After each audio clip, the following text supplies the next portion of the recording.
नमस्कार दोस्तों, आपके अपने चैनल अपना देश में आप सभी का हार्दिक स्वागत है। दोस्तों कमेंट में ज़रूर से लिखें जय श्री कृष्णा, ताकि भगवान श्री हरि विष्णु की असीम कृपा आपके पूरे परिवार को प्राप्त हो सके।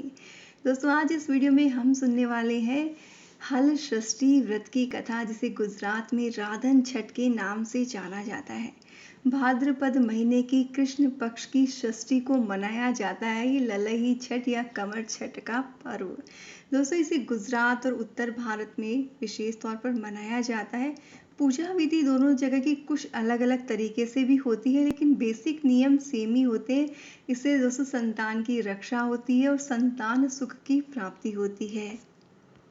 दोस्तों ये जो हर छठ का पर्व है, इसे भगवान श्री कृष्ण के ज्येष्ठ भ्राता यानी कि बलराम जी की जन्मोत्सव के रूप में भी मनाया जाता है। इसलिए दोस्तों इस दिन हल की पूजा करने का भी विधान है, क्योंकि वो हल को धारण करते थे, इसलिए उन्हें हलधर भी कहा जाता है। दोस्तों इस दिन महिलाएं संतान के बेहतर स्वास्थ्य के लिए, दीर्घायु की कामना के लिए व्रत करती हैं। और दोस्तों इस व्रत में विशेष तौर पर हल से जुटी हुई किसी भी चीज़ का सेवन नहीं किया जाता है, और साथ ही गाय के दूध और दही का इस्तेमाल भी नहीं किया जाता है। इस चीज़ का विशेष ख्याल रखा जाता है। इसीलिए इस व्रत में चावल का इस्तेमाल किया जाता है, क्योंकि उसको उगाने के लिए हल की आवश्यकता नहीं होती है। साथ ही दोस्तों इस दिन चीनी का इस्तेमाल भी वर्जित माना गया है, चीनी और गुड़ दोनों का ही, क्योंकि इनको उगाने के लिए शुगर कैन या जो गन्ना होता है उसे हल से जुती हुई भूमि पर लगाया जाता है। इसलिए अगर आप व्रत करें तो इस बात का ख्याल रखें कि आपने चीनी और गुड़ का इस्तेमाल भी इस दिन नहीं करना है। कोई भी फल जिसे या सब्जी जिसे उगाने के लिए हल का इस्तेमाल होता है, उन चीज़ों में से किसी का भी आपने इस्तेमाल भूल कर भी नहीं करना है। दोस्तों इस दिन की जो पूजा इत्यादि कंप्लीट करने के बाद में हल षष्ठी व्रत की कथा को सुना जाता है। इसमें दो कथाएं फेमस है, एक देवरानी जेठानी की और एक ग्वालिन की। ग्वालिन की कथा मैंने आपके साथ पहले ही शेयर कर दी है। अगर आप ग्वालिन की कथा सुनना चाहते हैं तो एक बार डिस्क्रिप्शन जरूर से चेक कर लें, या फिर पिन कमेंट में भी मैं आपको लिंक शेयर कर दूंगी। और दोस्तों आज इस वीडियो में हम सुनने जा रहे हैं देवरानी जेठानी की कथा। और दोस्तों अन्य व्रत कथाओं पूजा विधि को जानने के लिए आपने एक आसान सा काम तुरंत ही कर लेना है, वो है चैनल को सब्सक्राइब कर लेना और घंटी के बटन को प्रेस कर देना है। और दोस्तों अगर इस वीडियो की इन्फॉर्मेशन आपको अच्छी लगे तो अपने फ्रेंड्स फैमिली मेम्बर जान पहचान के लोगों के साथ में अपने शेयर करके कमेंट में जय श्री कृष्णा जरूर से लिख देना है। तो सब आप सुन लेते हैं हल षष्ठी व्रत की कथा। एक समय की बात है, एक नगर में दो स्त्रियां रहती थी। दोनों एक ही परिवार की थी और रिश्ते में देवरानी जेठानी भी लगती थी। देवरानी का नाम था सलोनी, जो कि बहुत ही नेक, सदाचारी और बहुत ही दयालु थी। वहीं उसकी जेठानी नाम था तारा, और स्वभाव से बहुत ही दुष्ट, क्रूर, झगड़ालू थी और बहुत ही ईर्ष्यालु। एक बार दोनों ने हल षष्ठी का व्रत किया। विधिवत पूजन इत्यादि करने के बाद शाम को दोनों भोजन के लिए थाली परोसकर ठंडी होने के लिए रखकर बाहर बैठ गई। उस दिन सलोनी ने तो खाने में खीर बनाई और तारा ने बनाई महेरी। अचानक क्या हुआ, दो कुत्ते उनके घरों में घुस गए और भोजन खाने लगे। जब अंदर से चप चप की आवाज आने लगी तो दोनों अपने अपने कमरों में जाकर देखने लगी कि कहाँ से आ रही आवाज। तो सलोनी ने देखा कि कुत्ता जो है वो खीर में मुंह करके रखा और खीर खा रहा है, लेकिन सलोनी ने कुछ भी नहीं बोला और बर्तन में बची हुई बाकी खीर भी उसके आगे डाल दी। लेकिन तारा ने जब देखा कि कुत्ता उसकी थाली में मुंह मार के रखा है तो उसे बड़ा गुस्सा आया। सबसे पहले तो उसने अपना कमरा बंद किया और फिर एक लिया डंडा और मस्त पिटाई कर डाली और बेचारे कुत्ते की कमर तोड़ डाली। कुत्ता बेचारा अधमरा हो गया, जैसे तैसे करके जान बचाकर वहां से भागा। थोड़ी देर बाद दोनों कुत्ते जब बाहर मिले तो एक दूसरे का हाल पूछने लगे। तो जो कुत्ता सलोनी के यहाँ गया वो बोला कि मैं जिसके कक्ष में गया वह तो स्त्री बड़ी दयालु थी। मुझे खीर खाते देखकर भी उसने कुछ नहीं कहा, बल्कि बर्तन में खीर खत्म हो जाने के बाद भी उसने खीर डाल दी ताकि मैं भर पेट खा सकूं। मेरी तो आत्मा ही तृप्त हो गई। ऐसी उसने आत्मा तृप्त की है कि मेरे मुंह से तो बार बार आशीर्वाद निकल रहा है।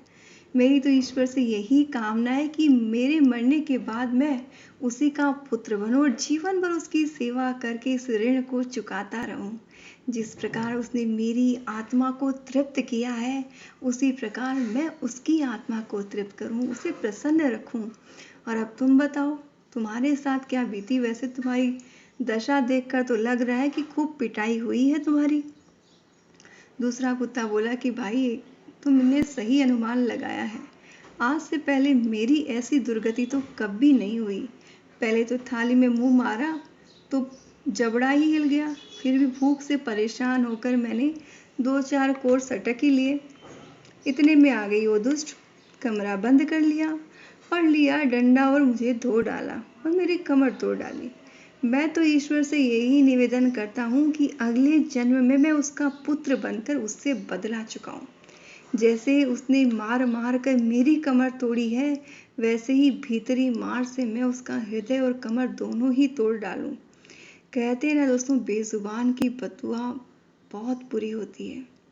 देवयोग ही कहा जाएगा कि दूसरा कुत्ता शीघ्र मर गया और मरकर उसने तारा के घर में पुत्र के रूप में जन्म लिया।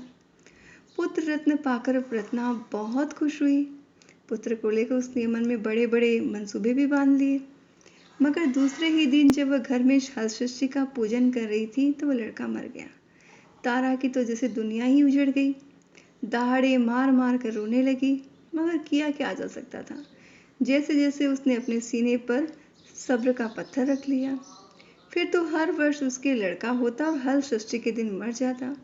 जब 3-4 बार ऐसा हुआ तो तारा को भी कुछ संदेह हुआ कि आखिर मेरा लड़का हलषष्ठी को ही क्यों मरता है। फिर एक रात सपने में उसे वही कुत्ता दिखाई दिया। उसने कहा कि मैं ही बार बार तेरा पुत्र होकर मृत्यु को प्राप्त हो रहा हूँ। तूने मेरे साथ जो व्यवहार किया था, मैं उसी का बदला चुका रहा हूँ। तारा बहुत दुखी हुई। उसने अपने किए का प्रायश्चित करने का उपाय पूछा। तब उस कुत्ते ने बताया कि अब से हल छठ के व्रत में हल से जुता हुआ अन्न और गाय का दूध दही मत खाना। होली की भुनी हुई बाल और होली की धूल हल की छठ की पूजा में चढ़ाना। तब कहीं मैं तेरे घर में आकर जीवित रहूंगा। पूजा के समय यदि तारागण छिटके तो समझ लेना कि अब मैं जीवित ही रहूंगा। तारा ने वैसा ही किया। हलषष्ठी के व्रत के प्रभाव से उसकी संतान जीने लगी और तभी से संतान कामना और सौभाग्य के लिए ये व्रत किया जाता है। दोस्तों, हलषष्ठी की जो ये कथा है हम सभी के लिए बहुत अधिक प्रेरणादायक है। अगर दोस्तों आप हल छठ का व्रत ना भी करते हो तब भी आपने ये कथा जरूर से सुननी चाहिए और इसको शेयर करना चाहिए, क्योंकि दोस्तों बात सिर्फ व्रत की कथा की नहीं है। इसके द्वारा जो संदेश दिया गया है कि बेजुबान के साथ किए गए हर बुरे व्यवहार का फल हमें कई हजार गुना चुकाना पड़ता है। इसलिए कभी भी जाने अनजाने भी किसी के साथ गलत व्यवहार नहीं करना चाहिए। हो सके तो किसी की मदद करनी चाहिए। इसलिए दोस्तों आज से ही एक प्रण ले लें कि हो सके तो किसी की मदद कर सकें। पक्षियों को, जानवरों को आप जो अन्न दान कर सकें वो दान कीजिए। किसी गरीब को खाना खिलाइए, लेकिन किसी गरीब के या किसी भूखे इंसान के गले का निवाला ना छीने, ये ध्यान रखें। क्योंकि दोस्तों जब किसी बेजुबान की, किसी दुखी इंसान की जब बददुआ लगती है तो जिंदगी तबाह कर देती है। इसलिए दोस्तों हो सके उतनी विशेष कलेक्ट कीजिए, जीवन में अच्छे काम कीजिए और अपनी संतान को, अपने बच्चों को भी, अगर आप व्रत कथा पूजा इत्यादि में अगर उनका इंटरेस्ट नहीं है तब भी सिर्फ और सिर्फ एक ही चीज़ उन्हें सिखाएं कि जीवन में हमेशा सबका भला करना, हो सके जितना किसी का भला करना, कुछ दान करना और किसी से कुछ लेने के बजाय कुछ देने का हमेशा मन रखना। दोस्तों अगर ऐसा कर लिया तब भी उसे हर तरह से विशेष ही मिलेगी और उसका जीवन हमेशा खुशियों से भरा रहेगा। इसी शुभेच्छा के साथ कि दोस्तों आप सभी का जीवन हमेशा मुस्कुराते रहे, हंसी खुशी के साथ आपका जीवन बीते, मैं विदा लेती हूँ। और दोस्तों इस वीडियो की इन्फॉर्मेशन अगर आपको अच्छी लगी है तो कमेंट में जरूर से लिखें। जय श्री कृष्णा।